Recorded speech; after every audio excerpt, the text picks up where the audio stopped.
Hello மக்களே, எல்லோரும் எப்படி இருக்கீங்க? நாங்கள் மதுரை நேற்று தெப்பக்குளத்துக்கு சும்மா போயிருந்தோம். அதை ஒரு வீடியோவாக எடுத்திருக்கேன் பாருங்கள். முந்தியெல்லாம் ஒரு 5-6 வருஷத்துக்கு முன்னாடிலாம் இவ்வளோ கூட்டம்லாம் இருக்காது. ஒரு சில கடைகள் தான் இருக்கும் அங்கங்கே. இப்போ எல்லாம் திரும்புகிற இடம் பூரா கடைகளுக்கு இடமே இல்லை. அந்தளவுக்கு கடைகள் நிறைய வந்துருச்சு. நிறைய ஸ்நாக்ஸ் ஐட்டம், குழந்தைகள் விளையாடுறது எல்லாம் போட்டு இது ஒரு டூரிஸ்ட் பிளேஸ் மாதிரி. டூரிஸ்ட் பிளேஸ் தான் இருந்தாலும் இப்போ நிறைய மக்கள் என்ஜாய் பண்ணுறாங்க. எனக்கு இந்த தெப்பக்குளம் ரொம்ப பிடிச்சது. உங்களுக்கு யாருக்கெல்லாம் இந்த தெப்பக்குளம் ரொம்ப பிடிக்கும்?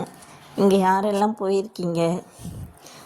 என்னோடய வீடியோ பார்த்தீங்கன்னா கமெண்ட் பண்ணுங்கள். லைட்டிங்ஸ் எல்லாம் போட்டு செம்ம சூப்பராக இருக்குது தெப்பக்குளம். இதில் போட்டிங்கெல்லாம் விடுறாங்க. பகலில் போட்டிங் போகிறாங்க.